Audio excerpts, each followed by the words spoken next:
Hello student. तो आज हम बात करने जा रहे हैं एरिक्सन की साइकोसोशल डेवलपमेंटल थ्योरी के बारे में। तो ये है डेवलपमेंटल थ्योरी जिसके अंदर हमने पियाजे की थ्योरी पहले ही कवर कर ली है। आज हम बात करेंगे एरिक्सन की थ्योरी के बारे में। तो इन्होंने सोशल डेवलपमेंटल की थ्योरी दी है जिसके अंदर इन्होंने 8 स्टेजेस की बात की थी। तो he was highly influenced by Sigmund Freud psycho analytical theory. तो जो हमारे एरिक्सन जी थे ये बहुत ही ज़्यादा इन्फ्लुएंस हुए थे सिगमंड फ्राइड की साइको एनालिटिकल थ्योरी से। Ericsson theory is consider psychosocial, emphasizing the importance of social and cultural factor across the life span. तो इन्होंने जो बात की थी, इन्होंने बात की थी कि किस तरह से जो है एक तरह से सोशल और कल्चर जो फैक्टर है वो हमारी लाइफ स्पैन को इन्फ्लुएंस करते हैं उसके बारे में। This theory is his description of 8 fundamental psychosocial tension। तो इन्होंने 8 fundamental psychosocial tension की बात की थी that individual must balance throughout their life, जिसको वो अपने पूरे जीवन भर में बैलेंस करता रहता है। तो ये जो 8 इन्होंने साइकोसोशल टेंशन कही है इसी को ही आज के टाइम पे हम जानते हैं डेवलपमेंटल टास्क के रूप में। तो यहाँ पर एक टेबल है जिसमें कि इनकी कुछ थ्योरीज के बारे में बताया गया है। तो सबसे पहले ये यहाँ पर बात करते हैं इन्फेंसी में ट्रस्ट वर्सेस मिसट्रस्ट स्टेज की। सेकंड स्टेज जो इनकी आती है वो अर्ली चाइल्डहुड के अंदर आती है, autonomy versus shame and doubt. फिर थर्ड इनकी जो आती है वो आती है pre school initiative versus guilt. And next school age में इनकी आती है इंडस्ट्री वर्सेस इन्फीरियोरिटी। फिर है एडोलेसेंस में इनकी आती है identity versus role confusion. And young adulthood में intimacies versus isolation. And the middle adulthood में generativity versus stagnation. And the last maturity के अंदर जब आती है या हमारे जो बुढ़ापे में 65 के अब हम इसको लेते हैं तो यहाँ पर ईगो इंटीग्रिटी वर्सेस डिस्पियर की यहाँ पर इन्होंने बात करी है। तो ये कुछ एक 8 इनकी टास्क थे, 8 इनकी स्टेजेस के स्टेप्स है जिनके बारे में हम बात करते हैं। चलिए फिर स्टार्ट करते हैं एक एक करके। सबसे पहले अगर हम बात करें ट्रस्ट वर्सेस मिसट्रस्ट की तो ये स्टार्ट होता है हमारा मोस्टली बर्थ से लेके 18 मंथ तक, यानी कि 1 year of the most fundamental stage of our life because infant is a dependent. ये सबसे मोस्ट इंपॉर्टेंट और फंडामेंटल स्टेज मानी जाती है क्योंकि यहाँ पर जो बच्चा है वो क्या सीखता है, डिपेंडेंट होना। यहाँ पर बच्चा पूरी तरह से बच्चे पेरेंट्स के ऊपर डिपेंड रहता है। And trust is based on the dependability and a quality of the children care giver. यहाँ पर हम मोस्टली बात करते हैं कि बच्चे यहाँ पर डिपेंडेबिलिटी के ऊपर विश्वास रखते हैं और क्वालिटी पे विश्वास रखते हैं जो भी उनको उनके पेरेंट्स प्रोवाइड करते हैं या उनका केयर गिवर उनको प्रोवाइड करता है, जैसे फूड, लव, सेफ्टी। एंड साथ में अगर यहाँ पर कोई भी अडल्ट जो है अपने बच्चे को एडिक्वेट केयर और लव देना भूल जाता है तो इससे बच्चों के अंदर क्या आ जाती है, मिसट्रस्ट की भावना आ जाती है और वो कभी भी फिर लाइफ में आगे जाकर किसी पर भी ईजिली ट्रस्ट नहीं कर पाते हैं। फॉर एग्जाम्पल हम यहाँ पर अगर एग्जाम्पल ले तो यहाँ पर हम एक जॉइंट फैमिली और न्यूक्लियर फैमिली का एग्जाम्पल ले सकते हैं। जैसे कि जॉइंट फैमिली की जब हम बात करते हैं तो वहाँ पर बच्चे सबके पास जाएंगे, चाचा चाची, दादा दादी एंड अदर जो भी उसके वहाँ पर रहते होंगे लोग, तो उसके अंदर क्या होगी, ट्रस्ट की भावना ज़्यादा होगा, वो ईजिली के पास जाएगा। बट अगर न्यूक्लियर फैमिली में कोई बच्चा है वो एक अपने मम्मा पापा को ही रिकॉग्नाइज कर रहा है तो उसको सिर्फ और सिर्फ ट्रस्ट जो है लिमिटेड लोगों पर ही रहेगा, वो किसी और के पास जाने से पहले बहुत बार सोचेगा। तो ये यहाँ पर मोस्टली ये चीज़ कही गई है। इस पर बहुत दो रिसर्चर ने मोस्टली काम किया था, John Bowlby and the Mary Ainsworth ने यहाँ पर डेमोन्स्ट्रेट किया था कि इम्पोर्टेंस क्या है ट्रस्ट की किसी भी हेल्दी अचीवमेंट के लिए ड्यूरिंग चाइल्डहुड एंड अडल्टहुड के टाइम पे। नेक्स्ट जो स्टेज है वो है autonomy versus shame and doubt. Autonomy versus shame and doubt ये अर्ली चाइल्डहुड की एक स्टेज है जो कि 18 मंथ से 3 साल के बच्चे के अंदर आती है। तो यहाँ पर मोस्टली फोकस किया जाता है चिल्ड्रन डेवलप और greater sense of a personal control. तो बच्चे यहाँ खुद से जो है पर्सनल कंट्रोल करना चाहते हैं चीज़ों के ऊपर। Children just starting to gain a little independent, they are starting to perform basic action. तो यहाँ पर बच्चे क्या करते हैं, लिटिल इंडिपेंडेंस जो है उनके अंदर जो इंडिपेंडेंस की भावना है वो आना स्टार्ट हो जाता है और बेसिक एक्शन वो यहाँ पर करते हैं, जैसे कि सिंपल डिसीजन लेना हो गया, कुछ किसी चीज़ों को प्रेफरेंस देना हो गया। By allowing it to make choice and gain control parents can help children develop sense of autonomy. अगर यहाँ पर जो है पेरेंट्स बच्चों को ये काम करने देते हैं खुद से तो बच्चों के अंदर बहुत ही जल्दी जो है ऑटोनोमी की भावना उत्पन्न हो जाती है। यहाँ पर मोस्टली बात कही जाती है कि टॉयलेट ट्रेनिंग कंट्रोल यहाँ पर बच्चे सीख जाते हैं, फूड चॉइस होगी उनकी या टॉय प्रेफरेंस होगी, क्लॉथ सिलेक्शन होगी, ये सारी चीज़ें बच्चे यहाँ पर करना सीख जाते हैं। अगर इसके अपोजिट हम बात करें कि अगर हम इस तरह की चीज़ें बच्चों को नहीं करने दे रहे हैं तो इसके अंदर बच्चों के अंदर शेम या डाउट आना शुरू हो जाएगा। वो अपने आप को एक्सप्रेस करना अच्छे से नहीं सीख पाते हैं इस स्टेज पे। मोस्टली आपने छोटे बच्चों में भी देखा होगा, तो जो बच्चे हैं वो अपने ड्रेस खुद से सिलेक्ट करना स्टार्ट कर देते हैं कि मुझे आज ये नहीं, इस तरह से चाहिए, ये चाहिए। तो इस तरह की चीज़ें यहाँ पर मोस्टली बच्चे करते हैं। नेक्स्ट अगर हम बात करें तो इनिशिएटिव वर्सेस गिल्ट। तो इनिशिएटिव वर्सेस गिल्ट ये प्री स्कूल का मोस्टली कंसेप्ट है। 3 से 5 साल के बच्चे इसके अंदर आते हैं।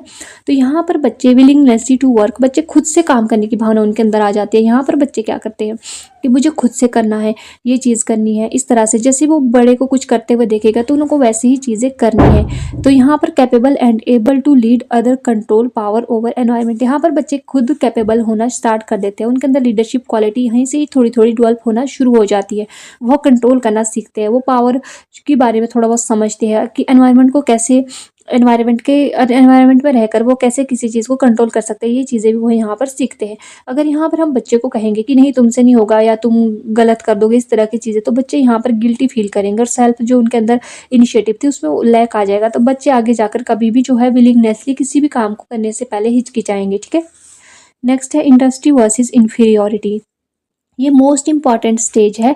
ये मोस्टली स्कूल स्टेज आती है। 6 से 11 ईयर के बच्चे इसके अंदर आते हैं। तो यहाँ पर social interaction, sense of pride in their accomplishment and the ability, success lead sense of compatibility, competence. तो यहाँ पर बच्चों के अंदर क्या आता है कि यहाँ पर बच्चे सोशल इंटरेक्शन सीखते हैं। उनके अंदर सेंस ऑफ प्राइड आना शुरू हो जाता है उनके अचीवमेंट को लेके, उनके अकम्पलिशमेंट को लेके, उनकी एबिलिटीज़ को लेके, और साथ ही साथ में उनके अंदर कॉम्पिटेंस की भावना भी यहाँ पे डेवलप होती है। अगर यहाँ पर मान लो कोई बच्चा है, जब इस एज में बच्चे होंगे तो मोस्टली अगर कोई बच्चे की अच्छी परफॉर्मेंस है, टीचर और पेरेंट्स उसको हर टाइम प्रेज कर रहे हैं, तो उसके अंदर क्या होगा, एक तरह से इंडस्ट्रियल की भावना पैदा होना स्टार्ट हो जाएगी। अगर उसी तरह कोई दूसरा बच्चा है, उसको हम प्रॉपरली बोल रहे हैं कि तुमसे नहीं होगा, तुम कर ही नहीं पाओगे, तुम ऐसे हो, तो इस तरह से बच्चे को क्या होगा, उसके अंदर बहुत ज़्यादा इंफीरियोरिटी कॉम्प्लेक्स आना स्टार्ट हो जाएगा, ताकि वो आगे जाकर कभी भी फ्यूचर में वो कॉन्फिडेंस के साथ चीज़ें नहीं कर पाएगा, अपने पोटेंशियल को नहीं समझ पाएगा। वो सोचेगा कि मुझसे तो कुछ भी नहीं होता है। नेक्स्ट है आइडेंटिटी वर्सेस रोल कन्फ्यूज़न। तो ये मोस्टली हमारा जो आइडेंटिटी वर्सेस रोल कन्फ्यूज़न है, ये अडोलेसेंस में आता है। 12 से 18 साल के जो भी बच्चे हैं उनके अंदर इस तरह की चीज़ें ना शुरू हो जाती हैं। यहाँ पर हम सेंस ऑफ पर्सनल आइडेंटिटी सीखते हैं कि हम क्या हैं या हमें क्या बनना है। Continuous influence behaviour and development for his rest of the personal life. तो यहाँ पर जो आइडेंटिटी का एक जो हमारा क्राइटेरिया रहता है, उसके बाद हम अपने आप को थ्रू आउट लाइफ वैसे ही देखते हैं। जब हमारे जो भी बिलीव्स यहाँ पर बन जाएंगे, जो भी हमारे यहाँ पर हमारी जो भी यहाँ पर एक तरह से हम अपने आप को कहाँ देख रहे हैं, हम किस तरह की आइडियोलॉजी को फॉलो कर रहे हैं, तो वो सारी चीज़ें ही हमारी आइडेंटिटी को बनाती है। तो need to develop sense of a self and the personal identity, belief, idea and values. अगर यहाँ पर हम फेल हो जाते हैं कि हमें क्या अच्छा लगता है, हमारे क्या बिलीफ्स है, हमारे क्या आइडियाज़ है, हमें आगे जाकर क्या करना है, अगर हम इन सब में कन्फ्यूज़ हो जाएंगे तो हम क्या करेंगे, वीक सेंस ऑफ सेल्फ हमारे अंदर आ जाएगी। हम अपने आप को नहीं पहचान पाएंगे कि हम क्या कर सकते हैं और क्या नहीं कर सकते हैं। यहाँ पर हम बात करेंगे ईगो आइडेंटिटी की। तो ये गलती से यहाँ पर इको हो गया, ये ईगो आइडेंटिटी है। तो जो एरिक्सन है वो ईगो आइडेंटिटी की भी यहाँ पर बात करते हैं। तो ये एक तरह का कॉन्शियस सेंस होता है हमारे खुद के बारे में, और ये हमारे अंदर कैसे आता है, जब हम सोसाइटी में इंटरेक्ट करते हैं। तो ये एक सेंटर फोर्स की तरह काम करता है आइडेंटिटी वर्सेस रोल कन्फ्यूज़न के अंदर। तो ईगो आइडेंटिटी जो है वो चेंज होती रहती है जब हम किसी भी नए एक्सपीरियंस को लेते हैं, किसी भी नई इन्फॉर्मेशन को लेते हैं, तो और डेली जो भी हम इंटरेक्शन करते हैं उसके बेसिस पर। नेक्स्ट है हमारा इंटीमेसी वर्सेस आइसोलेशन। तो यहाँ पर हम बहुत ही अच्छे रिलेशन बनाना स्टार्ट कर देते हैं, लविंग रिलेशन विद अदर। यहाँ पर हम बहुत, अगर हम सक्सेस होंगे, ये सारी स्टेजेस एक दूसरे से कोरिलेट करी है। अगर हमारी पिछली जो स्टेजेस है वो अच्छे से चल रही है तो हम अभी तक अच्छा करेंगे। अगर हमारी पिछली सी सारी स्टेजेस जो है गड़बड़ चल रही है तो ये हमारी आगे की स्टेजेस भी वैसे ही गड़बड़ होती रहेगी। तो यहाँ पर हम एक तरह से सोशल रिलेशनशिप बनाते हैं। इसके साथ साथ हम यहाँ पर जैसे फैमिली लाइफ अपनी स्टार्ट कर देते हैं। तो ये सारी चीज़ें यहाँ पर आ जाती है। तो ये यहाँ पर हमारी जो एज रहती है वो 18 से 40 ईयर के आसपास रहती है। तो 18 से 40 साल के जितने भी लोग आते हैं वो इस तरह के उनके अंदर डेवलपमेंटल टास्क इस टाइम पे हम फेस करते हैं। सबसे पहले अगर हमारा अगर पिछली स्टेज यानी कि आइडेंटिटी हमारी क्लियर नहीं है कि हमने क्या करना है, हमने क्या बनना है, तो हम इंटीमेसी में नहीं जा पाएंगे। हम कहाँ रहेंगे, हम कन्फ्यूज़न में रहेंगे कि हमने क्या करना है। और जब हम उसी में ही कन्फ्यूज़न में रहेंगे तो हम आइसोलेशन में रहेंगे, क्योंकि फिर हमारे अंदर एक सबसे मेन चीज़ रहेगी कि हमें जॉब चाहिए, हमें किस फील्ड में काम करना है, इस तरह का कॉम्प्लिकेशन रहेगी। तो जब हम इस तरह के करियर से खुश नहीं होंगे तो हम पर्सनल जो हमारे रिलेशनशिप है उनको बिल्डअप अच्छे से नहीं कर पाएंगे। तो इसलिए हम यहाँ पर भी जो है एक तरह से सोशल रिलेशनशिप में क्राइसिस देख सकते हैं अगर हमारे अंदर आइसोलेशन की भावना आ जाती है। नेक्स्ट है जनरेटिव वर्सेस स्टैग्नेशन। जनरेटिविटी का मतलब है कि अगर हम देखो कोई भी इंसान होता है वो सक्सेस होता है लाइफ में, वो देखता है कि मैंने क्या क्या कंट्रीब्यूट किया है अपनी कम्युनिटी के लिए, अपने घर के लिए, अपनी सोसाइटी के लिए, अपने नेशन के लिए, तो उसके अंदर क्या आएगी, प्राइड की भावना आएगी। अगर इसके ही कंपैरिजन में हम किसी को देखें जो स्टैग्नेशन है, यानी कि जिसने कभी भी अच्छे से कोई चीज़ नहीं की, या उसके अंदर कोई फुलफिलनेस नहीं थी, या उसने कभी भी प्रोडक्टिव तरीके से कोई काम नहीं किया, या वो ज़्यादातर इन्वॉल्व नहीं हुआ सोसाइटी के लिए क्या अच्छा है इस चीज़ को करने में, तो उसके अंदर क्या होगा कि चलो अभी तक नहीं किया तो अब भी क्या करना है, इस तरह की भावना आ जाएगी। बट जो जनरेटिविटी आएगी ये 40 से 65 साल के जो भी इंसान होते हैं उनके अंदर आती है। तो उसके अंदर क्या होता है कि मैंने बहुत अच्छा किया अपनी सोसाइटी के लिए। अगर वो कभी मान लो किसी जॉब में है, वहाँ से रिटायर हो गया, तो रिटायरमेंट के बाद भी वो क्या सोचेगा कि मुझे अभी भी कुछ अपनी सोसाइटी के लिए करना है। ठीक है, इस तरह की भावना। और इसके ही रिवर्स अगर हम दूसरे को देखें स्टैग्नेशन वाले को, तो वो क्या बोलेगा कि नहीं मुझे नहीं करना है, मैंने बहुत जॉब कर ली है, अब मुझे शांति से रहना है घर पे बैठ के। ठीक है, तो ये चीज़ें यहाँ पर हो सकती है। फिर है integrity versus despair. Integrity versus disappear, ये 65 से अब हमारा थ्रू आउट लाइफ रहता है। जब तक भी हम जिंदा रहते हैं तब तक ये चीज़ें चलती रहती है। ये फाइनल स्टेज होती है, यानी कि ओल्ड एज में हम यहाँ पर फोकस करते हैं रिफ्लेक्टिंग बैक ऑन लाइफ। हम अपनी जो प्रीवियस लाइफ है उसको देखते हैं कि हमने बचपन से लेकर आज तक क्या क्या अचीवमेंट की, क्या क्या अकम्पलिशमेंट की, क्या क्या हमारे जो सोसाइटी के लिए रोल्स थे हमने उनको अच्छे से फुलफिल किया या नहीं किया। अगर हमें लगेगा कि हमने अच्छे से अपनी जीवन जिया है तो हम क्या करेंगे, हैप्पीली फील करेंगे, हम खुश होंगे कि भाई हमने जितना भी जिया है वो अच्छे से जिया है। अगर इसके कंपैरिजन में हम देखेंगे कि ना ही हमने कभी हमारे को अपने ऊपर भी डाउट था, फिर उसके बाद हम गिल्टी भी फील करते थे, हमारे अंदर इन्फीरियरिटी कॉम्प्लेक्स था, हम हमेशा कंफ्यूजन में रहे जिस वजह से हम आइसोलेशन में रहे, और उसके बाद हमने क्या किया कि हमें कुछ भी नहीं करना है, स्टैग्नेट हो गए हम। और लास्ट में क्या होगा, फिर आपको क्या होगी, एक तरह से रिग्रेट फील होगा कि हमने कुछ भी नहीं किया, हमारे पास टाइम था फिर भी हमने कुछ नहीं किया। तो इस तरह की चीज़ें यहाँ पर आती हैं। तो ये थी कुछ एक 8 स्टेजेस जिससे आदमी जो है जूझता रहता है अपने डेवलपमेंटल स्टेज के दौरान। जब से वो पैदा होता है तब से लेकर जब तक उसकी लाइफ चलती रहती है वो तब तक इन्हीं सब चीज़ों में उलझा रहता है। ठीक है, तो ये है कुछ एक सोशली हम कैसे डेवलप होते हैं उसके बारे में। तो अब इसमें कुछ एक इनके जो है क्रिटिसिज्म भी हुआ था। तो इन्होंने लैक ऑफ एम्पेरिकल एविडेंस, यानी कि इन्होंने ज़्यादातर बात की थी ऑब्जर्वेशन बेसिस पर। तो इन्होंने कोई भी इसका एविडेंस नहीं दिया था, कोई भी इसका वैलिडिटी जो इसको वैलिड करार करे उस तरह की कोई भी इन्होंने रिसर्च इसके ऊपर नहीं की थी। फिर है कल्चरल बाइसेस, तो ये वेस्टर्न आइडियोलॉजी पर विश्वास रखते थे, तो ये हर जगह पर अप्लाई नहीं हो सकती थी। फिर है जेंडर बाइस, तो इन्होंने मोस्टली यहाँ पर मेल को ही कंसीडर किया था और फीमेल को इन्होंने यहाँ पे निगलेक्ट किया था, जिस वजह से इसका क्रिटिसिज्म होता है। इसके साथ साथ इन्होंने क्या किया है, जो भी हमारे हेरिडिटी वाले कंसेप्ट है उनको निगलेक्ट किया था। इन्होंने सारा का सारा जो है कल्चरल सोसाइटी पे ही काम किया था।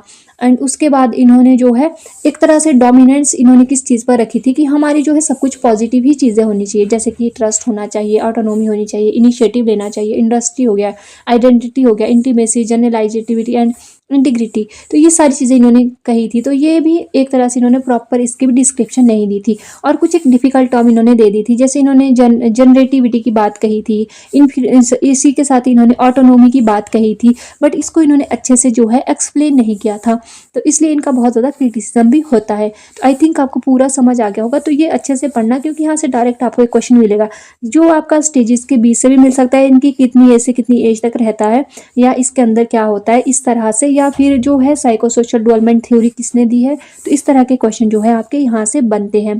तो मिलते हैं जल्द ही नेक्स्ट वीडियो में नेक्स्ट टॉपिक के साथ। तब तक के लिए bye bye and thank you for watching.